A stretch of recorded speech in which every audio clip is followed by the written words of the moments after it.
자, 우리 시편 오늘 137편 1절 말씀 한번 다 같이 읽어볼까요? 1절 다 같이 시작.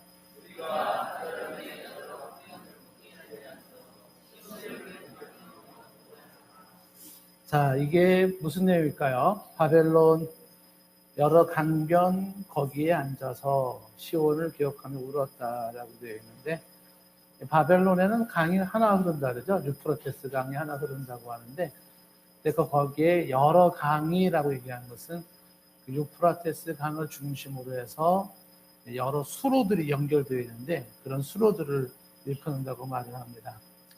근데 거기에 앉아서 시온을 기억하며 울었다라고 말을 했어요. 이래서 이걸 못 쓰는 거예요. 쩡쩡 울리잖아요, 이게. 하드의 애로사항이에요, 이게. 어떻게 하면 소리가 너무 작고, 어떻게 하면 쩡쩡 울리고. 자, 거기 앉아서, 이렇게 앉아서라는 게 이제 집단 거주를 말하는 건데, 그 바벨론 강변에 사람들이 앉아서 거기에서 이제 시온을 기억하고 울었다라고 말을 합니다. 무슨 뜻일까요? 시온을 기억하며 울었다, 울었도다.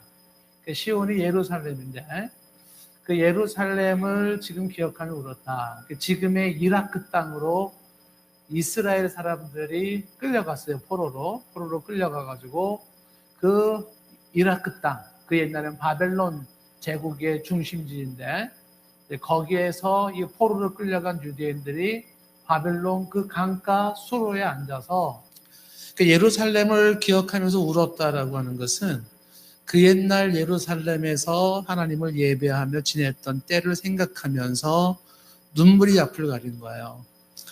아, 그때 하나님께서 우리에게 은혜를 주셔서 마음껏 예배할 수 있었던 때가 있었는데, 예루살렘에서 자유롭게 예배할 때가 있었는데, 그때가 좋았는데 라고 생각을 말하면서, 그래서 사람들이 우는 겁니다. 사람이 이제 바보라는 게 여기서 나오는 거예요. 가지고 있던 걸 꼭 잃어버려야지만이 그 가지고 있던 게 소중한 걸 알게 되는 겁니다.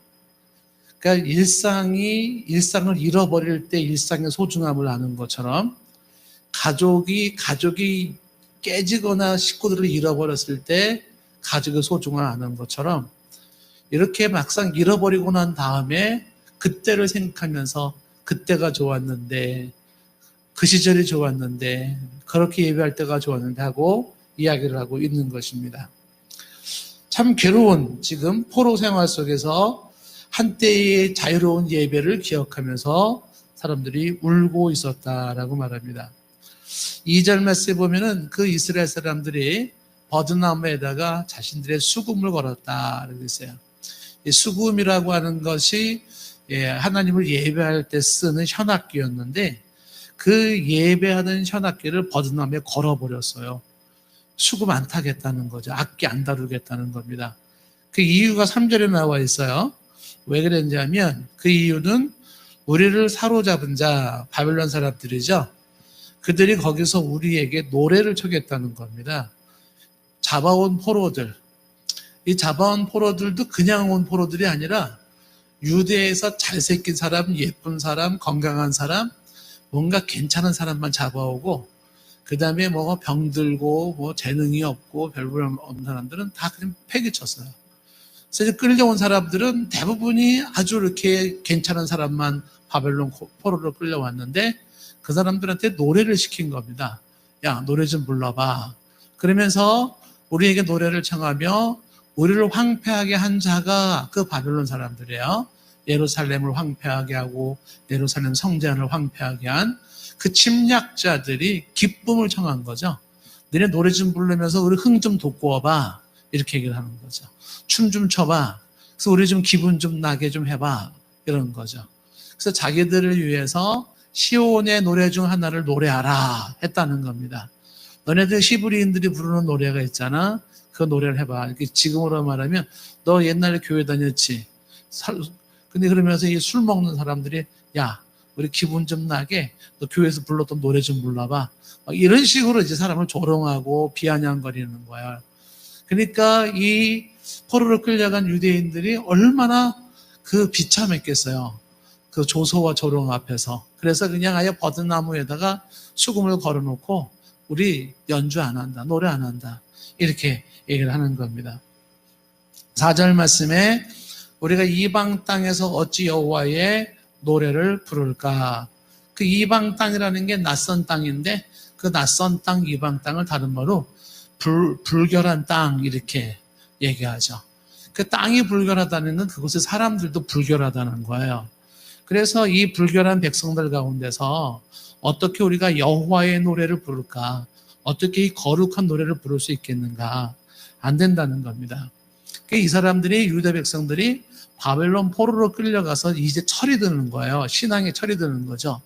아, 여호와의 노래는 거룩한 노래고 그렇게 자유롭게 예배드릴 수 있었던 때가 그때가 좋았던 때다, 이렇게 생각을 하는 것입니다.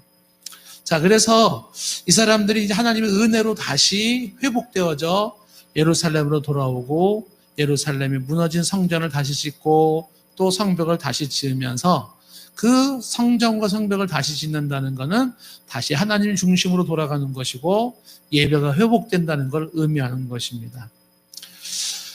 잃어버리기 전에 하나님이 주신 현재의 아름다운 축복을 잘 관리하고 또 그 감사할 줄 알아야 되겠죠. 하나님이 다 뺏어갑니다. 일상의 소중함을 뺏어가고 자유롭게 예배하던 것을 뺏어갈 수 있다는 것입니다. 자, 그래서 지금 이제 우리가 코로나 사태를 맞이하면서 우리도 이제 일상의 소중함과 또 자유로운 예배의 때를 그리워하고 있습니다. 좀 답답하실 거예요. 예, 이게 언제 끝나냐. 지금 도대체가 하면서 많이 불편함이 있습니다. 자, 이럴 때 우리가 어떻게, 특히 예배와 관련해서 어떤 생각을 가져야 되는지 생각을 해보겠습니다. 어쩌면 지금 저희들이 한강에 나가서 악기를 한강 어디 나무에도 걸어놓고 코로나 그 전에 그렇게 자유롭게 예배했을 때가 좋았을 텐데 뭐 그래야 될지 모르겠어요. 그래서 이제 이 코로나 시대를 맞이해서 이제 우리가 예배에 대해서 어떤 생각을 가져야 되는지를 좀 정립할 필요가 있습니다. 자, 이 코로나에 관련된 용어들 중에 이제 몇 가지 용어를 먼저 좀 생각해 보고 싶은 게 있는데, 팬데믹이라고 하는 용어가 있어요. 팬데믹. 팬데믹이라는 것의 팬이라는 게 넓다는 뜻이거든요. 그러니까 넓게 퍼진 전염병, 그런 의미를 가지고 있습니다. 그래서 팬데믹이라고 하는 거는 이제는 어느 지역, 중국 우한의 전염병이 아니라 이것이 한국도 물론이고 일본과 유럽과 미국까지 전 세계로 퍼졌다. 이 전염병이 이제는 한 곳에서만의 전염병이 아니다. 이게 팬데믹이에요. 그래서 이게 세계적인 전염병이 됐다. 그래서 이제 세계보건기구에서 이제 팬데믹을 선포를 했습니다. 근데 지금 이제 나온 용어가 이제는 엔데믹이라는 단어를 쓰고 있어요. 엔데믹. 그 엔데믹이 뭐냐면 이거 끝이 없다는 거예요.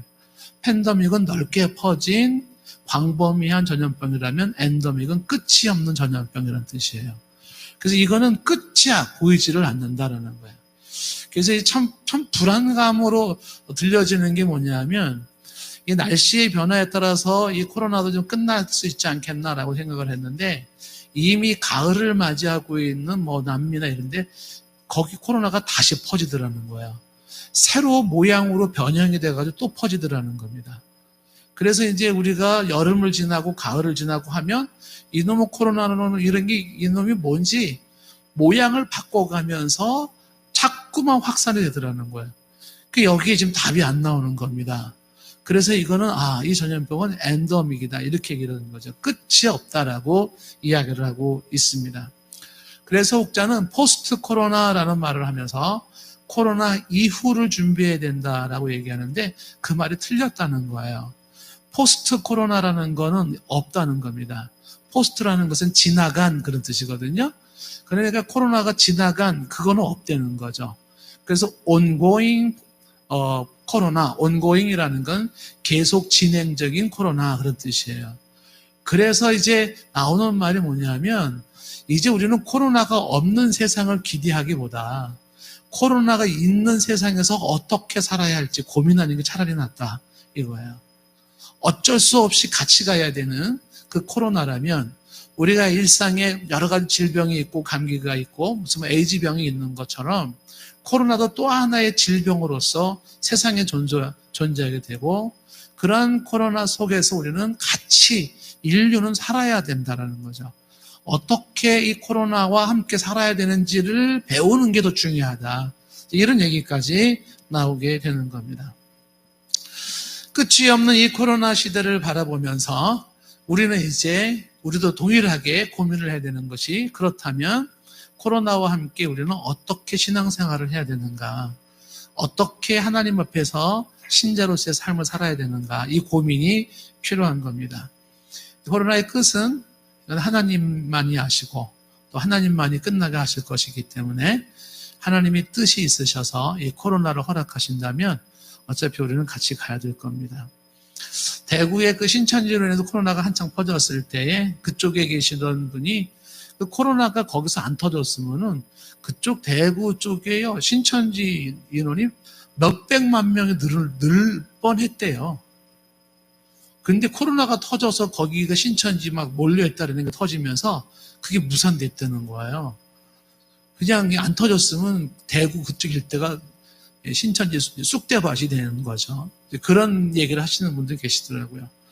하나님께서 코로나를 통해서 뭘 말씀하시고 뭘 뜻하시는 건지는 뭐 우리가 잘 헤아려야 되겠지만 주의 뜻에 맡기고 이것이 끝나지 않을 것이라면 우리는 어차피 하나님께 지혜를 구해서 어떻게 이 코로나 시대에 삶을 살아야 되는지, 어떻게 직장 생활을 하고 또 어떻게 사회 생활을 해야 되고 또 어떻게 신앙 생활을 해야 될지 이 고민이 이제 우리에게 필요합니다.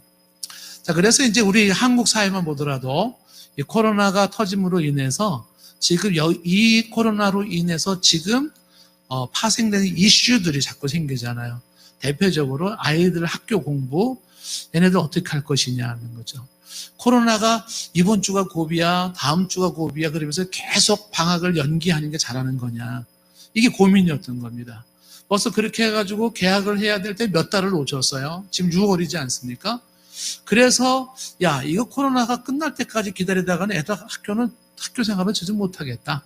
이런 판단이 들어가지고 그렇다고 또 이 집단 전염 위험성이 있는데 애들을 다 등교시키는 것도 고민이고 그래서 어떻게 코로나 시대에 학생들의 공부를 시킬 거냐라는 그 방법을 찾는 거예요. 찾아서 격주로 등교를 시킨다든지 뭐 학년별로 다 나누어서 등교를 시킨다든지 현장 학교에 와서 공부하고 또 인터넷으로 수업을 하게 한다든지 현장에 나오는 학생들은 책상에다가 뭐 옆에 책상에다가 뭐 이렇게 막 세워놓고 막 그러더라고요. 그래가지고 그렇게 해놓고 뭐 들어갈 때 발열 체크하고 이제 하지 않습니까? 그게 궁여지책이죠. 그러니까 이제 교육은 교육대로 코로나와 함께 어떻게 학생들을 교육을 시켜야 되나 이 문제를 고민하면서 선택하는 방법이 지금 얘기한 그런 방식으로 이제 교육하겠다 이렇게 나오는 거죠. 근데 교육 문제만이 그렇지 않죠. 또 경제도 마찬가지잖아요. 경제는 이 코로나 이거 어쩔 수 없는데 코로나 시대에 경제는 살아야 되는데 어떻게 하면 좋겠나. 그래서 뭐 긴급 재난 구호 해서 막 돈을 주고 돈 좀 쓰라 막 이렇게 해가지고 지금 잘 쓰고 계시죠? 좀 짭짤해요? 네. 그래서 쓰구나. 그래서 그걸 줘가지고 중소상업 하시는 분들이 이게 조금 활성화됐다고도 하더라고요. 네. 당장 피플 카페의 수입이 조금 늘었어요. 그것 때문에. 눈에 띄게 탁 나타나더라고요. 확실히 그 경제가 아주 흐름이라는 게 이제 그런 것 같아요. 그러니까 이런 문제도 경제도 마찬가지죠. 어떻게 코로나와 함께 사업을 일구고 경제를 돌아가게 할 거냐. 서민들, 시민들 어떻게 생활을 하게 할 거냐라고 하는 것입니다. 그래서 저희 교회도, 우리 교회도 뭐 경제적으로 뭐 이렇게 넉넉하지는 않지만은 옆에 이제 우리가 세입자들이 계시지 않습니까? 그분들한테 또 우리 장로님들 의논해 하셔가지고 20%씩 세를 감해줬어요. 3개월을. 그러니까 좀 고마워하죠. 그러니까 같이 어려우니까 우리도 그러면 좀 거기 나와야지 우리가 또 저기 대출금도 받는 건데 어쨌거나 그렇게 해서 이렇게 어쨌든 돌아가게 해야 되는. 그러니까 어떻게든지 현재 코로나 사태에서 살아나갈 수 있는 방법을 찾아야 돼요. 월세를 줄여주고 학생들은 뭐 격주로 등교를 시키고 뭐 정부에서 돈을 주고 막 나오는 겁니다. 자, 그런데 이제 뭐 이런 문제뿐만이 아니죠. 앞으로는 이제 지금 제 생각에는 아마 정부적 차원에서 코로나 때문에 계속 신경 써야 되는 게 사람들의 정신 문제도 아마 신경을 써야 될 거예요. 정신적인 문제. 이 코로나가 굉장히 길어지고 자가격리라든지 뭐 사회적 거리두기 뭐 이런 거를 하면서 여기에서 이제 사람들이 정신적인 압박감이 굉장히 심해지거든요. 그런 데서 오는 사회적인 문제가 있을 거예요. 근데 그런 부분도 대책을 한번 세워야 될 겁니다. 미국에 지금 이제 그 흑인 한 명이 죽어가지고 인종차별 철폐라 그래가지고 미국이 막 이렇게 막 대대적인 그 시위가 일어나지 않습니까? 그 시위가 일어나는데 제가 한 가지 이해가 안 되는 게 있었어요. 그 이제 그렇게 흑인들이 당한 게 뭐 이번에 프로이드라고 하는 이 친구가 처음은 아니에요. 이 친구는 뭐 보니까 무슨 범죄 혐의가 있어서 경찰이, 근데 뭐 제가 알기로는 미국에는 과잉 진압이라는 개념이 거의 없는 나라인데, 근데 어쨌거나 지금 과잉 진압이라 그래가지고 그 경찰관은 2급 살인죄로 뭐 이렇게 뭐 되고, 그래서 막 시위가 일어나요, 전국에 막 어마어마하게. 근데 시위가 일어나는데 밤중에는요 가게를 약탈을 한다는 거예요. 그래서 아니 인종 철폐를 하는데 가게 약탈을 왜 하냐? 상점들 한인 가게 그 저기 뭐 남쪽에 거기에는 한인 아직 가게는 뭐 그런 거 없다는데 뭐 LA 뭐 이런데 막 밤에 가게 막 훔쳐가고 막 무법천지래요. 경찰의 손도 못 쓴다는 거예요. 그래서 나는 아니 이 인종차별 철폐랑 왜 그 한밤중에 남의 집 물건 왜 털어가나 궁금했는데 뉴스 앵커가 그 질문을 하더라고요. 예. 거기 현지 연결을 해가지고 묻는 거예요. 인종차별 철폐 시위한다는 거는 이해가 되는데 약탈은 왜 가는 겁니까? 이 질문을 하더라고요. 제가 궁금한 걸 질문한 거예요. 그랬더니 그 현지에 있는 분이 대답을 하시기를 자기들도 모르겠대요. 근데 몇 가지 이유가 있는데 몇 가지 이유 중에 하나가 이참에 불순 세력들이 그 시위를 틈타서 이제 뭐 이렇게 나쁜 짓 하는 이제 그런 것도 있지만 또 하나 이유가 뭐냐면 코로나로 스트레스를 엄청 많이 받고 압박을 받고 있다가 그게 터지는 거라 그러더라고요. 그러니까 사람이 너무너무 압박이 심하게 눌려 있다가 그냥 폭발해버리는 것인데 그게 그런 식으로 나타나더라는 거죠. 그러니까 사회적 혼란이 주어지더라는 거예요. 사회적 혼란. 이런 것도 대비를 해야 돼요. 어차피 코로나가 금방 끝날 문제가 아니라면 어떻게 코로나와 함께 살아야 될까? 교육은 어떻게 시켜야 될까? 경제는 어떻게 운영해야 될까? 사회는 어떻게 질서를 잡을 것인가? 개개인들이 가지고 있는 정서적인 이 멘탈, 정신적인 그런 문제들을 어떻게 처리할 것인가 하는 문제가 계속 언급되고 연구되어져야 되고 나와야 될 문제일 겁니다. 자, 그런데 지금 제가 여러분에게 말씀드리려는 것은 그런 게 아니라 그렇다면 크리스천은 이제 이 좀처럼 끝나지 않은 코로나와 함께 어떻게 예배 생활을 해야 되는가, 어떻게 신앙생활을 해야 되는가, 이 문제에 대한 얘기를 우리는 또 나름 고민을 해야 되고 세워야 한다는 것입니다. 어떻게 해야 되는가라는 것이죠. 혹자는 이제 이렇게 질문을 던집니다. 자, 오늘 설교에서 포인트로 들어갑니다.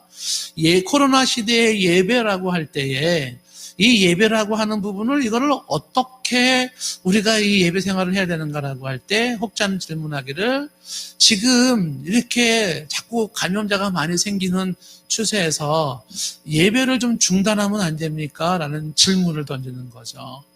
그 지금 집단 감염이라고 하는 이게 지금 굉장히 위험 요소인데 이거 꼭 이렇게 모여서 예배를 드려야 됩니까? 그래서 예배 중단할 수 없습니까? 라는 얘기를 해요. 그래서 첫 번째로 말씀드릴 수 있는 게 뭐냐면 예배는 무슨 일이 있어도 중단이 안 됩니다. 중단될 수 없는 예배예요.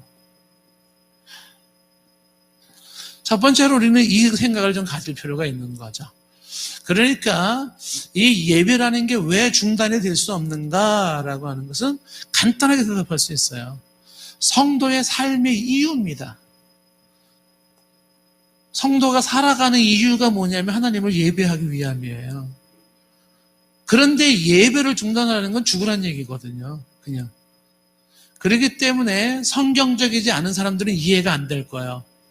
그런데 성경을 가지고 예수 그리스도를 구원을 받고 하나님의 뜻을 이루기 원하는 사람들에게는 예배는 삶의 이유, 살아야 될 이유, 내가 삶의 목적이기 때문에 그런 한 예배는 무슨 일이 있어도 중단될 수가 없죠. 전염병뿐만이 아니라 정말 더 심한 어떠한 어려움이 주어진다 하더라도 예배는 중단될 수가 없다는 것을 첫 번째로 우리가 먼저 생각을 해야 됩니다.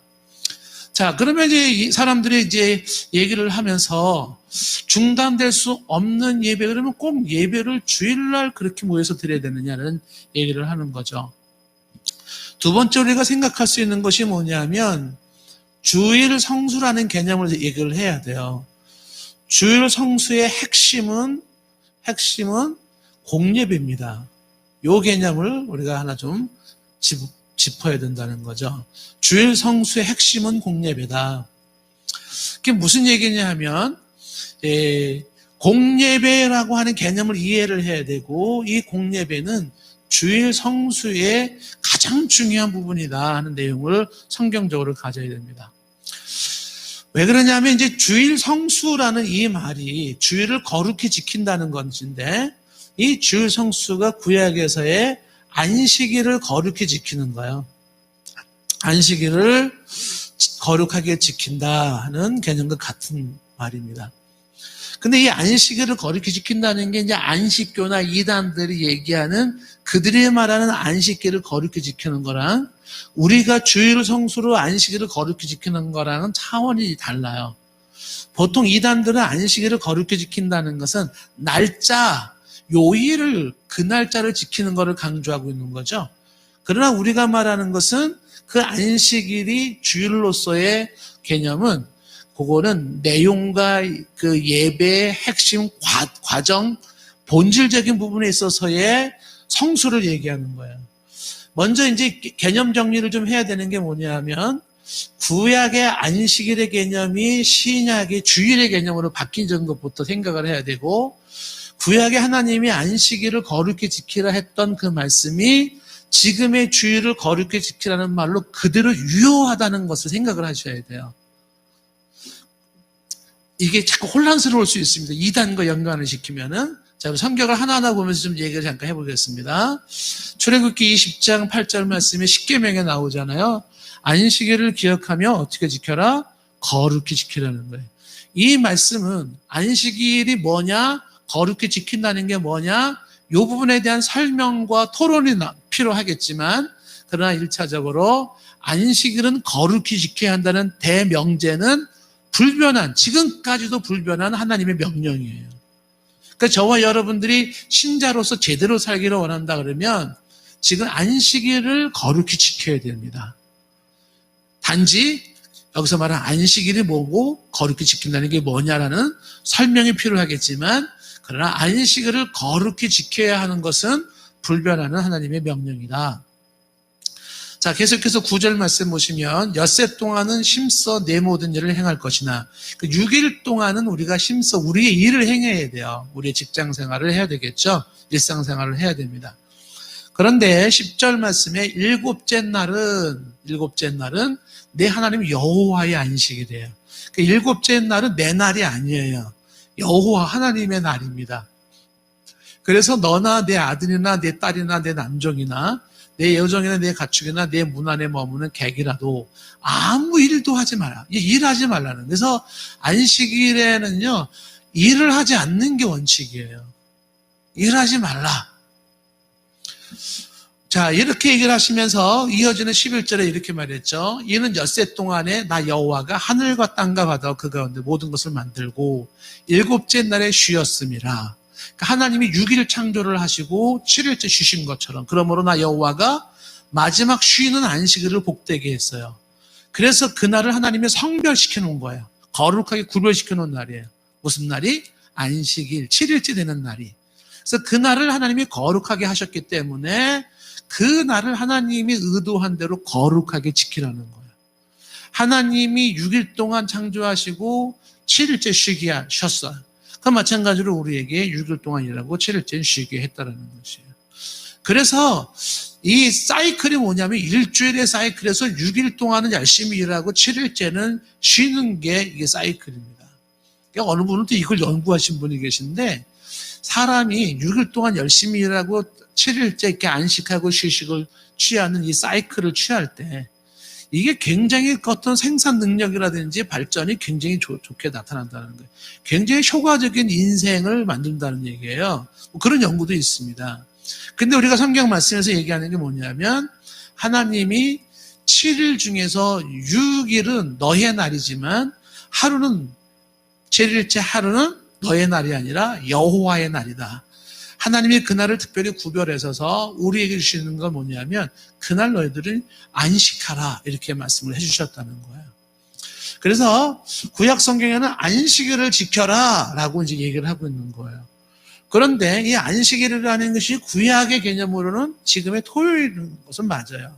토요일입니다. 그런데 이 토요일이 안식일이 바로 지금의 일요일로 바뀌어지는 게 신약 시대로 들어온다는 거예요.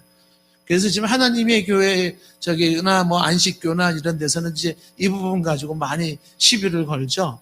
왜 토요일 날 안식일을 지키지 않느냐? 안식일을 거룩히 지키라 했으면 토요일 날 지켜야지. 그래서 왜 너네들은 일요일 날을 안식일로 지키냐? 우리가 생각하는 것은 이 안식일이 일요일 날 주일로 이제 지켜지게 되는 거죠. 자, 그러면 이게 어떻게 해서 토요일 안식일이 주일로서 일요일 날 안식일을 대체할 수 있게 되었는가? 사도행전 20장 7절 말씀해 보시면 그 주간의 첫날에 우리가 떡을 떼려 하여 모였더니, 그러니까 사도행전에서 사람들이 예수님 부활하신 이후에 사람들이 모인 날이 언제냐면 안식 후 첫날이에요. 안식 후 첫날. 안식 후 첫날이라는 거 토요일 다음 날을 말하는 거예요. 그래서 모임이 언제 모임이 되냐면 주일날 모임이 돼요. 왜 그랬을까요? 예수님이 주일날 부활을 하신 거예요. 그래서 부활하신 주님을 기념하면서 일요일날 만나는 거지 콘스탄틴 황제가 뭐 명예 가지고 그렇게 따르는 거 아니에요. 주님이 부활하신 날을 기념하면서 안식일이 하나님의 성별된 하나님의 날일진데 이제는 예수님이 오셔서 부활하신 그날을 지킴으로써 그날을 주일, 주님의 날로 지키는 거죠. 그래서 구약의 할례제도가 세례제도로 바뀐 것처럼 구약의 토요일날 안식일이 일요일 주일로 바뀌는 게 신약시대에.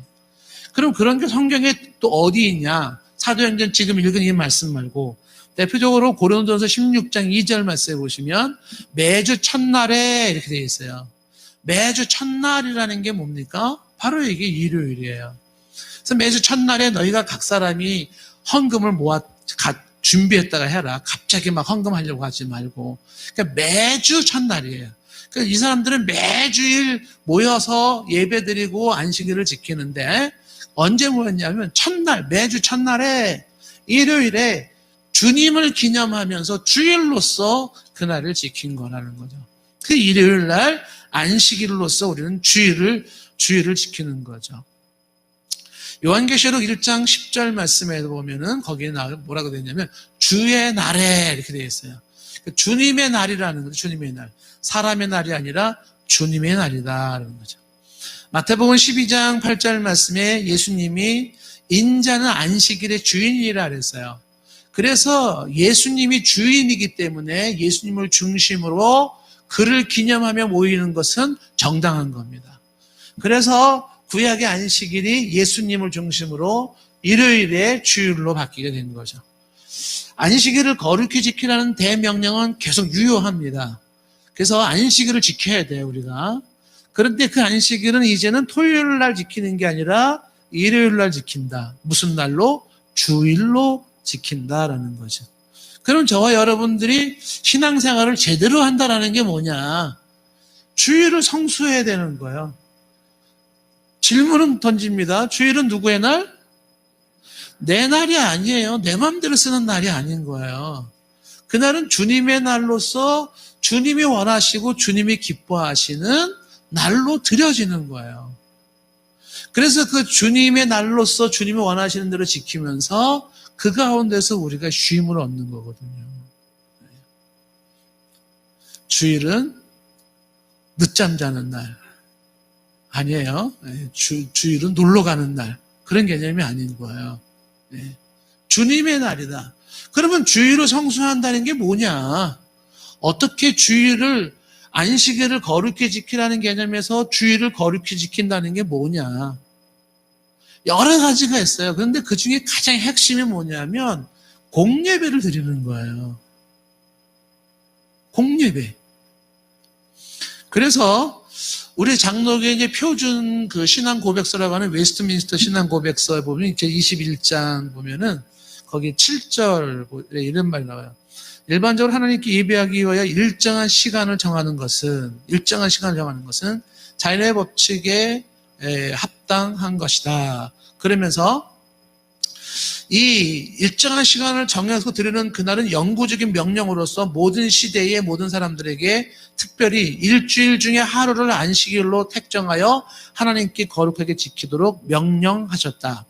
그날은 창세로부터 그리스도의 부활까지 한 주간의 마지막 날이었으나 그리스도의 부활 이후로는 한 주간의 첫째 날로 바뀌었다. 라는 게 성경 구절로 쭉 설명이 나와 있고요. 성경에는 이 날이 주의 날로, 주님의 날로 불려져 있다. 이 날은 세상 끝날까지 기독교의 안식일로 지켜져야 하는 것이다. 주님의 날이 세상 끝날까지 안식일로 지켜져야 된다는 것을 이제 가르치고 있는 거죠. 그러면서 이제 그 웨스트민스터 신앙고백서 21장 8절을 보면은 그러므로 안식일은 주님께 거룩하게 지켜야 한다. 이를 위해서 사람들은 그들의 마음을 합당하게 준비하고 그들의 일상적인 일들을 미리 정돈한 후에 그날의 하루 종일 그들 자신의 일과 그들의 세상적인 일에 대한 말이나 생각 그리고 오락을 중단하고 거룩하게 안식할 뿐만 아니라 모든 시간을 바쳐서 공적으로 개인적으로 하나님께 예배하는 일과 부득이 해야 할 필요가 있는 경우 자비를 베푸는 일을 하는 것이다. 선조들이 성경을 근거로 딱 안식일을 거룩히 지킨다는 게 뭐냐?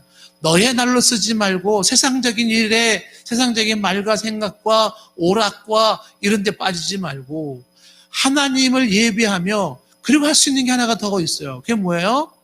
자비를 베푸는 일이에요. 사람들을 돌아보면서 구제하고 돌봐주는 일들을 하는 거죠. 그게 주의 성수를 한다는 거예요. 그 주의 성수를 하나님께서 말씀하시는 개념을 그렇게 말씀하고 있는 거죠. 예배를 성공하는 게 주의를 성수하는 거다. 이거는 명령이에요. 이거는 순종하고 지켜야 될 명령인 것입니다.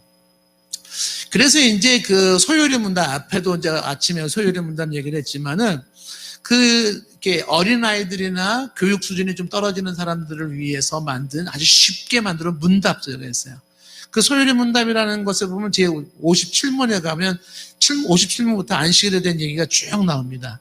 그 안식일에 대한 얘기 지금 앞에 얘기했던 얘기가 대동소이예요. 안식일은 주일 날로 바뀌어서 이날의 주님의 날로 지키는 것이다라는 걸 얘기를 하면서 그 안식일을 지킨다는 것은 세상 일들과 오락으로부터 멀리하고 하루 종일 거룩하게 하고 쉬거나 공적으로 사적으로 하나님을 예배하는 시간이며 불가피하게 행동을 해야 할 때는 자비를 베푼 일을 한다라는 거죠. 그래서 이때에 세상 일에 빠지지 않도록 그런 것들을 주의해야 된다는 것을 이제 강조를 하고 있는 것이에요. 그래서 이 소요리 문답이나 이런 걸 쭉 연구하다 보면 이렇게 나와요. 6일 동안을 제대로 살지 않고 그 다음에 7일째 되는 날, 마지막 7일째 되는 날 거룩히 지킨다는 건 말이 안 된다는 거예요. 그 안식일이 이 정해진 이 날을 특별히 주님의 날로서 세상 일을 하지 아니하고 예배하는 일과 자비를 베푸는 일로 쓰여질 때 6일 동안도 성실히 살아야 된다는 의미를 포함하고 있는 거예요. 성실히 살아라.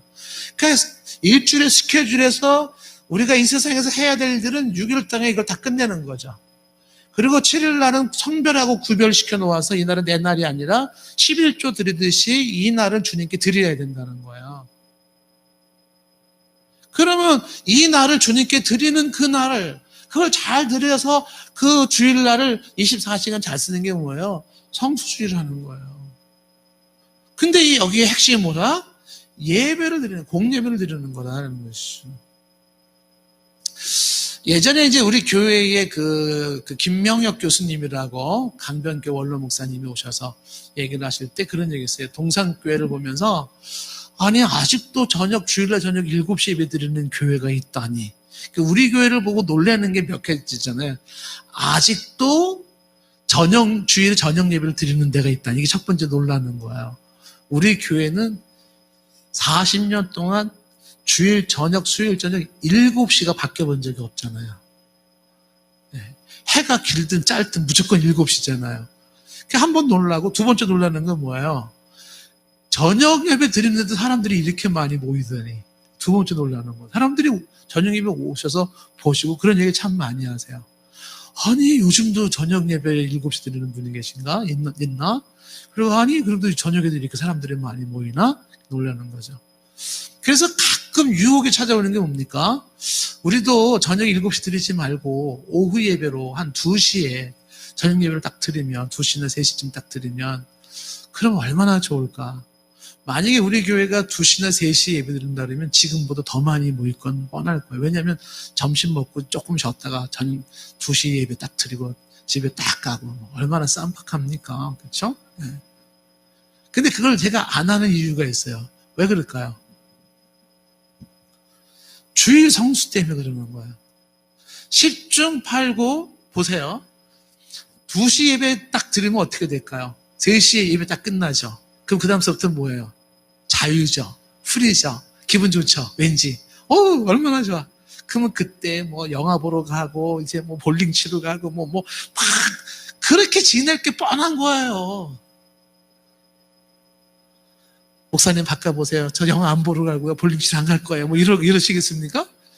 그러니까 이게 저녁에 딱 묶어놓으니까 중간에 뭐 족구팀 가서 족구하는 거 좀 있다 하더라도 그래도 그냥 주일은 그나마 예배로 그냥 나가는 거예요. 족구도 허용을 제가 할 수밖에 없는 것은 그것도 교제잖아요. 주 안에서 교제. 또 주일날 그때 아니면 운동할 시간도 없고 하니까. 그래서 지금 중요한 게 뭐냐면 주일을 지켜라. 거룩하게 지켜라. 근데 주일을 거룩하게 지킨다는 게 뭐예요? 공예배다. 예배는 중단될 수 없다. 그 다음에 주일에 가장 중요한 핵심보다 공예배다라는 거예요. 그러면 공예배라는 게 대체 뭐냐라고 하는 거죠. 공예배는 공적인 예배라는 거예요. 공적인 예배. 그러니까 공적인 예배가 있고 사적인 예배가 있어요. 그게 공적인 예배는 공식적인 예배를 말하는 거예요. 공식적인 예배. 그러니까 우리가 살아가면서 공식적으로 드리는 예배가 있다. 모든 삶의 예배가 삶이 예배여야 하고 어디서나 예배 드릴 수 있지만 그러나 공식적으로 드리는 예배가 따로 있다라는 거예요. 그게 주일 성수에서 핵심을 이루는 바로 공식적인 예배다라는 거죠.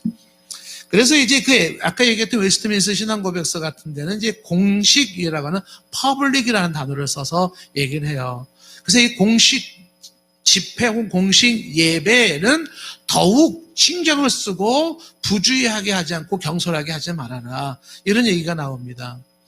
그래서 이 공식적인 예배인 공적인 예배는 따로 시간을 내서 구별해 놓아야 되고 그 다음에 그 공식적인 예배에 따른 예배의 모범을 준수하라라고 얘기를 하는 거예요.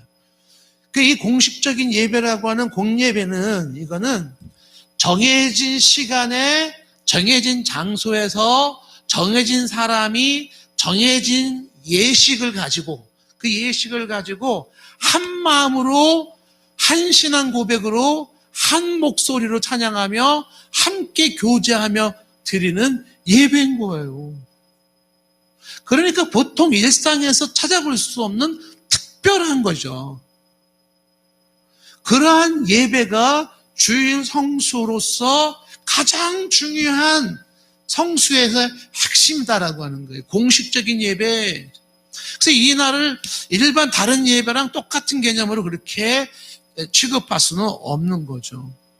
그래서 이제 순서까지 이게 나오는 게 공적인 예배는 이제 공식적으로 인정되는 목회자가 집례하여서 거기에는 반드시 신앙 고백이 있어야 되고 성경 읽기가 있어야 돼요. 성신낭독 같은 성경 읽기가 있어야 되고 그 다음에 건전한 설교가 있어야 되고 그 건전한 설교를 들어야 하고 그리고 거기에 찬송이 있어야 되고 웨스트민스터 신앙고백서는 시편 찬송이라고 되어 있는데 찬송이 있어야 되고 성례가 거행되어야 되며 서원과 금식이 있어야 되고 거기에는 이제 그 외에 헌신하는 시간, 헌금이 있고 축도가 있죠.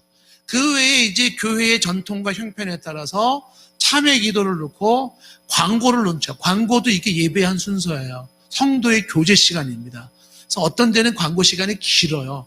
성도의 교제 시간, 예배 순서죠. 그리고 거기에도 이제 성가대의 찬양이 있고 대표 기도가 있고 결단 시간이 있는 등등의 가장 빼놓을 수 없는 중요한 것에 약간의 수정 보완을 통해서 예배가 공식화되어지는 거죠. 이 시간은 하나님과의 약속하는 거예요. 그 시간 그 장소에 우리들이 이렇게 하나님을 만나러 가겠습니다라고 하는 약속된 예배를 드리는 거예요. 그때가 언제? 바로 안식일에 해당되는 주일날에 그렇게 해서 우리가 예배를 드리는 거예요. 주일 성수를 한다라는 건 이런 개념이랍니다. 근데 이게 어떤 상황에서 이게 취소될 수 있을까? 취소될 수 없어요. 어떤 상황에서도 중단될 수 없는 그 예배는 중단될 수 없는 예배예요. 성수주일에 중단될 수 없는 성수주일이고 그 공예배가 계속 이렇게 드려져야 된다라고 하는 것입니다. 자, 그랬는데 공예배라는 개념을 그렇게 얘기를 하면 여기서 이제 네 번째 우리가 생각해 볼 수 있는 게 뭐냐면 요즘 새로 나온 얘기 중에 현장 예배라는 게 있어요. 그러니까 현장 예배는 꼭 교회 가서 예배 드려야 되는 거냐 하는 이야기를 하는 거죠. 현장 예배를 고수해야 되는가 이 문제. 이것 말고 집에서 드리는 온라인 예배나 가정 예배가 현장 예배를 대체할 수 있지 않겠는가 이제 이런 얘기가 나오는 거예요. 먼저 현장 예배라고 하는 이 부분이 이게 꼭 언제나 정해진 그 시간에 그 장소에 거기 가서 그렇게 예배를 드려야 되는데 이 현장 예배는 반드시 예외가 없는가라는 거지. 예외가 없나 이렇게. 현장 예배에 예외가 없는가? 당연히 예외가 있지요. 현장 예배는 반드시 그 현장에 정해진 그 시간 그 장소에 그 사람들이 거기에 모여서 드리는 그 예배가 예외가 있을 수 있습니다. 그게 없지 않죠.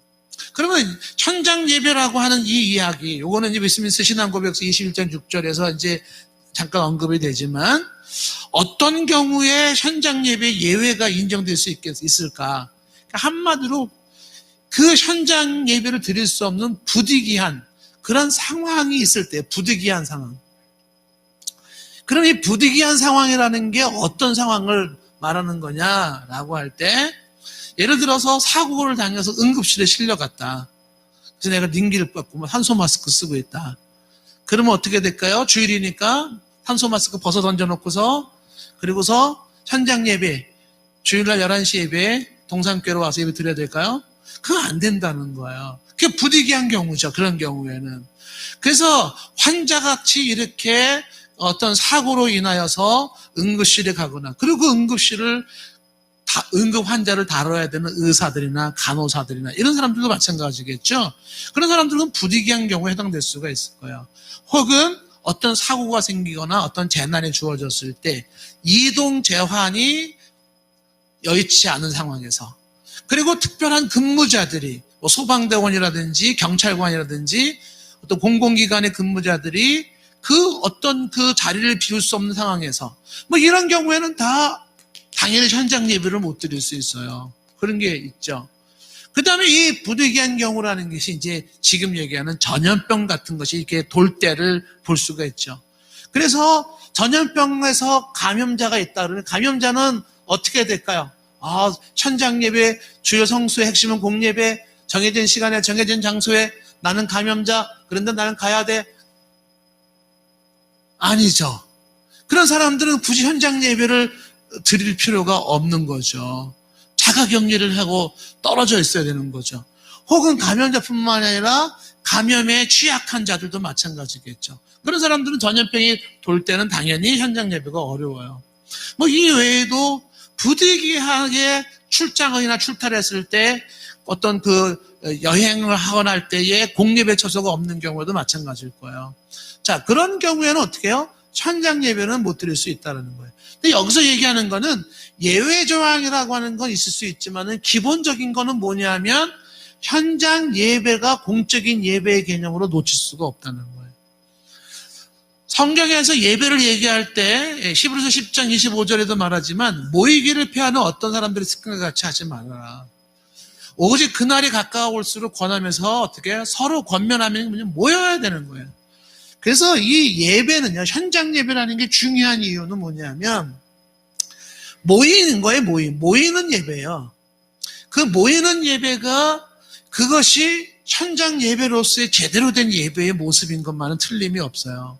왜?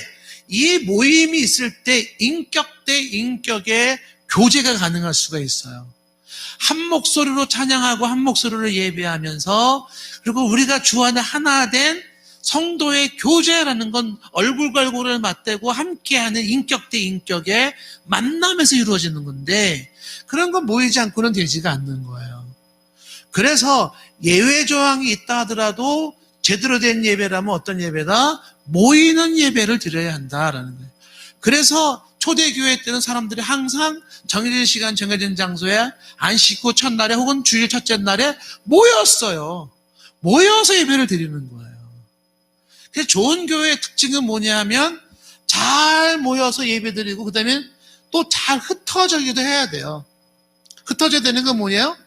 다시 세상 속으로 들어가서 있는 그 자리에서 빛과 소금의 역할을 감당해야 되는 거예요. 그래서 잘 모여 예배드리고 잘 흩어져서 있는 곳에서 그리스도의 영향력을 행사를 해라.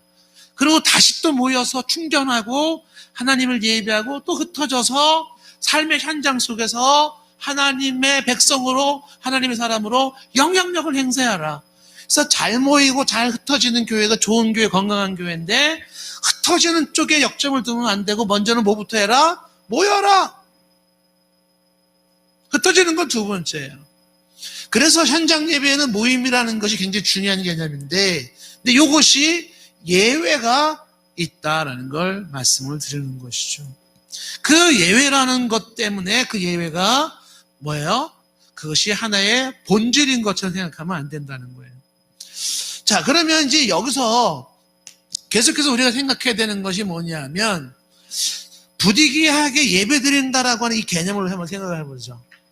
부득이하게 예배를 드려야 하는 게 있다면서요. 예외가 있죠. 그렇죠? 그게 우리가 꼽는 게 뭐예요? 그게 영상 예배를 요즘 얘기하는 거예요. 영상의 예배를 드린다. 혹은 가정에서 예배를 드린다. 이렇게 얘기를 드리는 거죠. 그러면 이 영상 예배, 가정 예배 드린다고 하는 이것이 소위 말하면 공예배를 대체할 수 있을까요? 이렇게 물어본다고 어떻게 말할 수 있을까요? 공예배를 대체할 수 있는가? 공예배를 대체할 수 없다? 있다? 있지요. 할 수 있다. 단 한시적이라는 거예요. 한시적이라는 개념을 붙이는 거예요. 한시적. 그 한시적이라는 게 뭐예요? 한시적이라는 개념은 그 말 그대로 정해져 있는 특정한 시간 내에 일정한 기간에 한정된 그 범위 내에서만 통용될 수 있다라고 하는 거예요. 아까 말한 것처럼 뭐 몸이 불편하다든지 뭐 부득이하게 현장에 올 수 없는 상황이 있을 때 그때 그건 부득이하게 할 수 있다는 거죠. 그래서 이 한시적이라고 하는 이야기를 강조하는 이유는 왜 그러냐면 이 한시적이라는 건 말 그대로 그냥 일시적인 임시 방편이라는 거예요. 이게 정석이 아니고 이게 본질이 아니라는 것입니다. 그 일시적인 시간이 지나고 환경이 바뀌면 다시 현장 예배로 돌아와야 되는 게 정상이라는 거예요. 무슨 말인지 아시겠죠? 그런데 문제는 뭐냐면 영상 예배, 가정 예배를 이제 드리면서 이 예배를 드리다 보니까는 어떻게 될까요? 재미가 쏠쏠하죠. 왜? 교회 가려고 화장 일찍 안 해도 되고 머리 안 감아도 되고 얼마나 편하게 집에서 예배 드릴 수가 있습니까? 굉장히 편하게 예배 드릴 수가 있는 거죠. 예? 우리 지금 코로나 때문에 동영상을 쫙 해주니까는 이 동영상 예배가 이렇게 좋을 줄 몰랐다. 딱 예배 드리는데 예배도 드리면서 산꼭대기에 올라 푸른 하늘을 바라보고 떠도는 신구름을 바라보면서 예배도 드리고 산도 타고 하늘도 보고 구름도 보고 왜 진작 이런 예배를 안 드렸을까? 지금 개념이 뭐예요? 내가 편리하게 바닷가에 놀러 가가지고 산에 놀러 가가지고 영상 틀어놓고 예배 드리면서 예배만 드리면은 주일 성수한 거니까 그리고서 그거 딱 유튜브 틀어놓고 예배 드리고 나서 그 다음에 띵깐띵깐 놀면 성수주의를 한 거 아니냐. 하나님이 보시기 어떻게 생각하실까요? 야, 너 되게 똑똑하다. 너 성수주의 되게 잘하는데 나 감동 먹었어. 하나님이 그럴까요? 야, 너 어떻게 이렇게 잔머리 이렇게 잘 굴리냐? 그러지 않겠습니까? 그러니까 한시적인 거라는 부득이하게 어쩔 수 없을 때 드려지는 한시적인 것이지 이것이 본 예배를 대신할 수가 없다라고 하는 것입니다. 그래서 한 가지 우리가 생각해야 되는 게 뭐냐면 영상 예배 드린다고 해서 그러면 가정 예배 영상 예배 드린다고 해가지고 현장에는 예배는 전혀 안 드리는 거냐? 그렇진 않아요. 현장에는 현장 예배 드릴 수 있는 소수라도 모여서 예배를 또 드리는 거예요. 소수라도. 예를 들면 종교개혁자들이나 이 전염병의 역사는 로마 시대부터 있었어요. 그 로마 시대부터 수많은 전염병이 지금까지 있어 왔는데 그때마다 기독교인들이 보여줬던 모습이 감동적이었습니다. 상당히. 그러니까 종교개혁자들이나 루터도 마찬가지고 칼빈도 마찬가지 사람들이 그러잖아요. 흑사병으로 사람들이 다 전염병으로 들어갈 때 감염 위험자에 있는 사람들 굳이 안 나와 현장 예배 안 와도 좋다. 그렇게 강요를 안 합니다. 그렇지만 본인들은 나와요. 나와서 자리를 지키는 거예요. 현장을 지키는 겁니다. 내가 특별히 예외적인 사람이 아니라면 현장을 지키어서 예배를 드린다는 거예요. 소수라도. 그 소수가 2명이든 3명이든 10명이든 그렇게 드려요. 그게 굉장히 귀한 겁니다. 특별히 그게 귀한 이유 중에 하나가 뭐냐면 예배의 맥을 끊지 않는 거예요. 정말 무서운 것 중에 하나가 뭐냐면 예배의 맥이 끊어지고 기도의 맥이 끊어지는 거거든요. 근데 이게 굉장히 위험해요. 한 번 끊어진 건 다시 잇는 게 어렵습니다. 그래서 누군가라도 자리를 지키면서 그 맥을 유지시키는 건 굉장히 소중한 일이에요. 예전에 제가 제주도에서 우리나라 최초의 제주도 교회 이기풍 목사님 가기 전에 자생적으로 세워진 교회가 있어요. 금성교회라고. 근데 그 교회 목사님 설명할 때 그런 얘기가 있어요. 막 6.25 전쟁에 나가지고 사람들 잡혀가고 막 다 죽고 교회가 텅텅 비었는데 교회가 있긴 있는데 예배 드릴 사람이 없었대요. 근데 초등학교 5학년 여자아이가 혼자 교회를 지켰대요. 매 예배 때마다 혼자 나와가지고 5학년째 여학생이. 그러면서 그 교회를 지켰다는 거예요. 그래가지고 그 어린 것이 눈에 펑펑 오는 날은 눈에 풍풍 빠져가면서 교회 문 열어놓고 때 되면 혼자 기도하고 찬송 부르고 새벽에도 문 열어놓고 그분이 지금 살아계신가 모르겠는데 그때 그 교회 아주 연로하신 권사님으로 계시는데 총기가 그렇게 좋다고 그러더라고요. 어릴 때부터 아버지한테 질질 끌려가고 매맞으면서도 교회를 지킨 아이가 있었다는 거예요. 근데 이런 스토리들이 교회마다 많아요. 6.25 전쟁 때 문 닫을 만한 교회들이 얼마나 많았는지 몰라요. 근데 그때도요, 교회를 사수했던 사람들이 있었습니다. 그건 단순하게 건물에 대한 사수라고 그렇게 비아냥거릴 필요는 없어요. 예배 드릴 수 있다 그러면 예배를 지킨다라는 거죠. 왜? 예배의 맥을 끊는 게 아니죠. 부득이해서 예외적으로 드릴 수 없는 사람들에게 한시적으로 예외 조항으로 영상 예배를 두었지만 그러나 여전히 우리에게는 모여서 드리는 현장 예배가 중요하다라는 것입니다. 그렇다면 만약에 이제 현장 예배를 드려야 한다 그러면 이 영상 예배를 드려야 한다면 이 드리는 사람들이 어떤 자세로 드려야 되는지는 우리가 지난번에 많이 설명을 했습니다. 영상 예배, 가정 예배 드리는 사람들 혹시 지금도 영상 예배 보시는 분이 계실지 모르겠는데 이런 분들은 주일날 드리는 예배처럼 똑같이 집에서 영상으로 예배를 드릴 수 있어야 한다는 거예요. 그렇게 드리는 분도 계세요. 넥타이 다 매고 옷 정장으로 딱 입고 자세 똑바로 하고 어떤 분은 무릎도 꿇고 그런 게 있어요. 그럼에도 불구하고 이 영상 예배나 가정 예배는요, 현재 드리는 예배만큼 그렇게 집중력은 안 생길 거예요. 띵동 누가 올 수도 있고 따르릉 전화 올 수도 있고 뭐 여기저기 시선이 왔다 갔다 하고 뭐 여러 가지 집중력을 깨는 게 있을 겁니다. 그렇지만 이 영상 예배도 부득이하게 현장에 못 오시는 분들이라면 현장에 오는 분 못지않게 정성을 드려야 된다. 예배에 정성을 드린다는 거는요, 굉장히 중요한 예배 이해예요. 하나님은 공들인 예배에 감동하시는 거예요. 하나님이 원하시는 거는 예배자의 자세입니다. 예배자의 태도인데 그 예배자의 자세와 태도는 얼만큼 공을 들이고 있느냐, 얼만큼 정성을 들이냐는 문제예요. 그렇기 때문에 그 공들임이 없기, 정성이 없다 그러면, 그런 자세가 없다 그러면은 그 예배는 제대로 된 예배가 아니죠. 성수주의를 제대로 했다고 말할 수가 없다라고 하는 것입니다. 그래서 부득이하게 영상 예배를 들으시는 분들에게 예배 시간 30분 전에 예배 준비를 하고 사용하지 않는 휴대폰을 무음이나 진동으로 해놓고 복장과 자세를 단정히 하고 예배 도중에는 자리를 이동하지 않고 옆에 있는 사람과 사담을 하지 않고 찬송을 할 땐 소리내어 큰 소리로 찬송을 하고 기도도 같이 하고 예배에 집중하여서 설교는 메모하며 듣고 헌금은 온라인으로 하고 예배의 주변 분들과 함께 다가는 식사를 하면서 받은 은혜를 나누고 이런 얘기를 쭉 얘기를 했습니다. 그래서 영상 예배도 한시적으로 허용이 되더라도 이 한시적인 예배가 바로 현장 예배를 이거를 대신할 수 있는 건 아니다. 한시적으로만 특별한 경우에 허용이 된다. 제가 여러분들에게 특별히 많이 강조하고 싶은 게 뭐냐면 코로나로 인하여서 이제는 그 위험성이라는 구실이 참 좋아졌어요. 그래서 예배를 빼먹을 수 있는 구실이 너무 좋은 거야. 만약 누군가가 제가 지금 교회 못 가요. 코로나잖아요. 그럼 누구도 강요를 못 합니다, 지금은. 그 사람이 어떤 기저질환을 가지고 있는지 어떤 감염성이 있는지 모르잖아요. 그렇기 때문에 본인이 제가 코로나 때문에 못 갑니다. 그러면 어떻게 해요? 그러면 할 수 없는 거예요. 그런데 제가 특별히 말씀드리는 게 뭡니까? 여러분들이 신앙생활 하면서 특별히 조심해야 되는 게 신앙의 편리주의예요. 여기에 빠지기 시작하면 있잖아요. 한마디로 망합니다.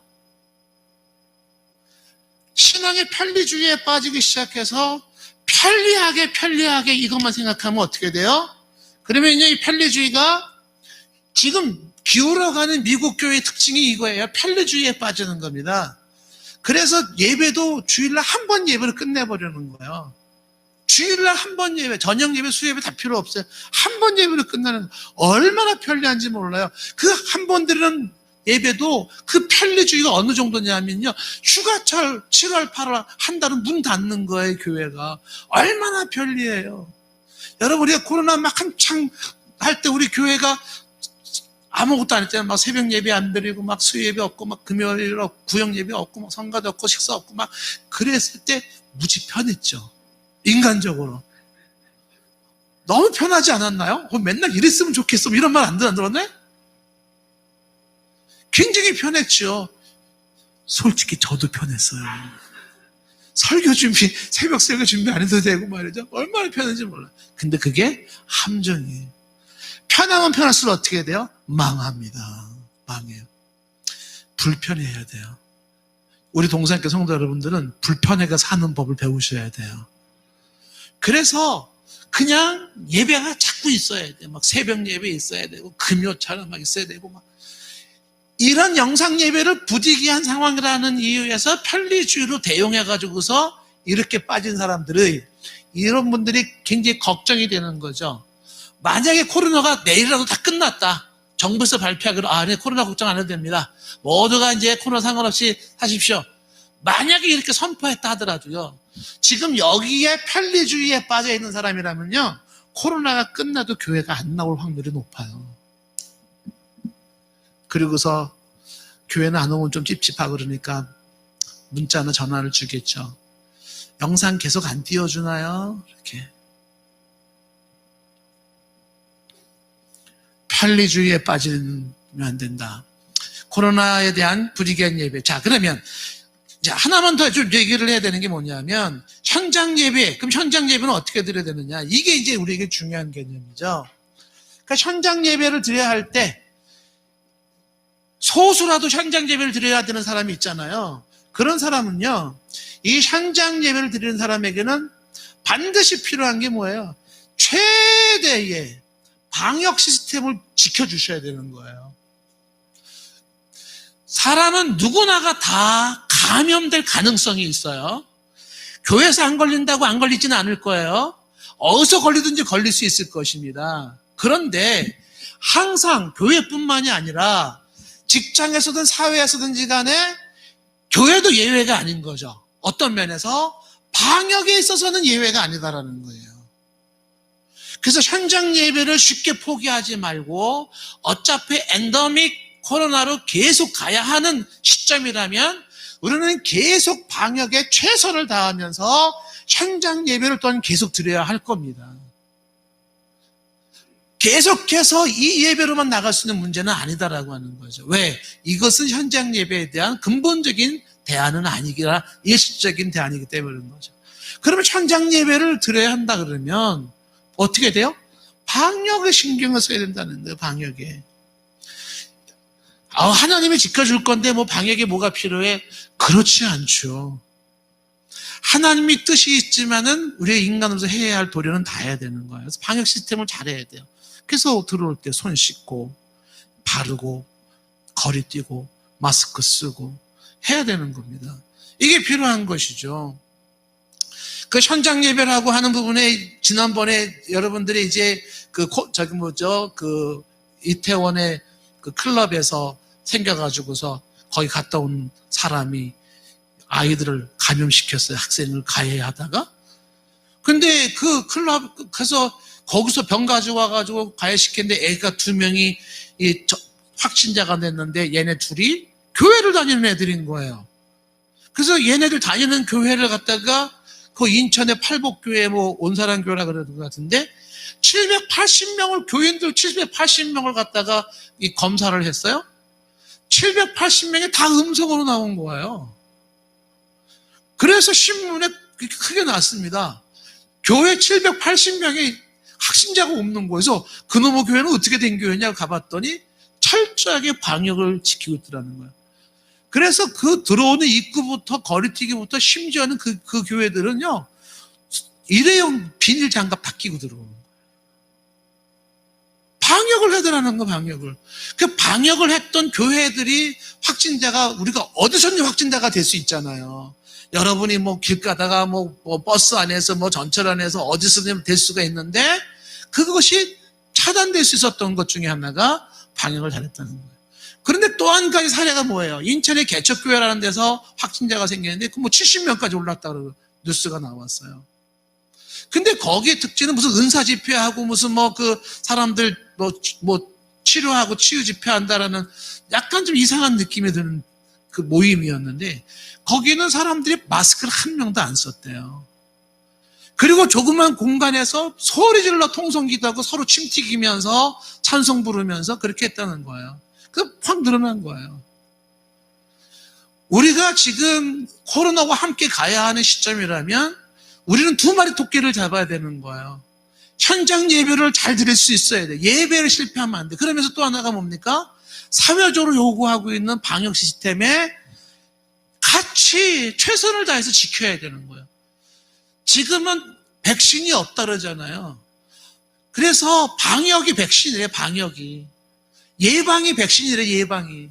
예방해야 되는데 예방이 별거 없어요. 거리뛰기 해야 되는 거, 손 씻어야 되는 것이고 마스크가 써야 되는 것이고 이겁니다. 이런 것들이 계속 있어줘야 되는데 이거는 교회뿐만이 아니라 직장에서도 지켜져야 되는 거예요. 여러분 직장에서도 방역 시스템이 요구사항을 지키셔야 되는 것이고 가정에서도 지켜야 되는 것이고요. 교회도 지켜야 된다는 거죠.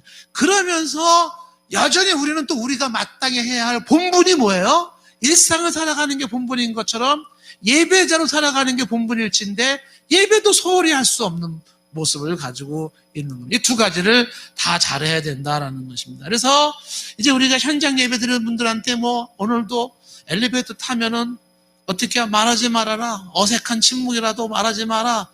이제는 악수도요. 이렇게 악수, 이렇게도 하지 마요. 이렇게 하지 마. 예전엔 이렇게 했다가, 이제는 그냥 이렇게 해야 하는 거예요. 이때 접촉을 하지 말아라. 그런 게 다 교회 지켜져야 되는 거죠. 손을 씻고 밥을 먹는다더라도 뛰고 앞만 보고 먹고 하는 거죠. 기침할 때 말할 때 침 튀기지 않도록 하고 하는 여러 가지 예의가 있습니다. 그런 것들을 잘 지켜야 된다는 것입니다. 사회적인 예방을 강조할 때 혹시 이렇게 생각하지 마십시오. 집단 감염 위험이라는 얘기를 많이 해요. 그렇죠. 이건 특별히 신경 써야 될 겁니다. 집단 감염이 주어질 수 있는 위험군이 있죠. 사람들이 많이 모이는 건 당연히 위험한 거죠. 그 중에 하나 교회 들어가죠. 교회도 사람들이 많이 모이는 거니까 감염 위험이 있어요, 없어요? 있습니다, 있죠. 그러니까 주의를 기울여야 돼요. 그런데 사람들은 쉽게 말하면 그래, 집단 감염이 위험해. 그래서 나는 교회 안 나가는 거야. 이해할 수 있겠지? 그리고 클럽은 가요. 그리고 술집은 가요. 왜 그래야 되냐고. 차라리 클럽 가지 말고 술집 가지 말고 밀집 지역이라고 하는 사람들이 많이 집단이 있는 뭐 그런 어떤 센터, 쇼핑센터 이런 데를 안 가고 그리고 교회에서 예배를 드린다면 얼마나 좋겠어요. 구실되면서 항상 구실되면서 제일 먼저 양보하는 건 신앙적인 것부터 양보해요. 예? 소년이 이 500원짜리 2개 가지고 헌금 가지고 오다가 하나가 핫속에 빠지니까 헌금이 빠졌네. 이런 개념이에요. 예?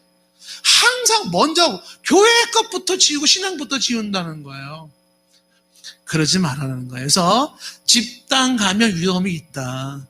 그런데 정말 다른 집단 감염이 있는 곳은 피하시더라도 그래도 교회는 예배드리는 곳은 우선권을 둬야 되지 않는가라는 것입니다. 자, 그래서 이 외에도 우리 코로나에 관련된 여러 가지들이 많이 있지만 그래서 이제 직장에서 근무할 때도 방역수칙을 지키고 퇴근 후에는 바로 집으로 돌아가고 다른 데 들리지 마시고 그 다음에 이제 집도 지켜야 되는 거. 집도 뭐 예외입니까? 집도 방역수칙을 지키셔서 집안 소독도 해야 되고 청소도 깨끗이 하고 환기도 시켜야 되고 잘 씻어야 되고 잘 먹고 잘 쉬고 가족 간에도 사회적 거리두기를 하셔서 식구들끼리도 좀 일정 거리를 좀 두셔야 될 겁니다. 예, 그렇게 하시고 안전에 신경을 써야 한다는 것입니다. 사회적으로도 이제 뉴스에 이런 게 나오잖아. 보세요. 지금 이제 그 마스크가 새로 나왔대요. 비말 마스크라고 해서 여름용 마스크가 나왔대요. 이제 마스크 쓰고 되게 답답하죠? 설교 왜 빨리 안 끝나나 지금 막 그러고 있잖아요. 답답해가지고. 근데 이게 이제 여름용 얇은 비말 마스크가 나왔대요. 나오자마자 하늘에 별 따기가 되어버리는 사람들 줄 서가지고. 우리는 그렇게 하지 마세요. 사재기 같은 거 하지 말라는 거예요. 사재기 같은 거. 네. 뭐 좀 있으면 500원에 뭐 350원에 뭐 여기저기서 판다고 하는데 하나만 더 마지막 말씀을 드립니다. 이 코로나를 위해서 기도로 하나님의 뜻을 구하고 기도로서 하나님의 은혜를 구할 수 있기를 바라고 믿음으로 이겨나가기를 바라고 교회와 심령에 성령의 불이 꺼지지 않도록 그리고 성도가 서로 간에 더욱더 소통하고 그리고 또 서로가 격려하여서 그래서 우리가 이 어려운 시기 코로나 바이러스 시기에 정말 지혜와 믿음으로 잘 극복할 수 있기를 바랍니다. 하나님 아버지, 코로나 바이러스 시대에 저희들이 혼란스럽고 불안하고 두렵고 답답한 삶을 살지만 은혜 가운데서 하나님 저희들이 지혜롭게 그리고 믿음으로 잘 이겨나갈 수 있도록 도와주시옵소서. 특별히 우리 공예배에 대한 개념을 잘 정립할 수 있게 하옵소서. 예수님의 이름으로 기도드리옵나이다. 아멘.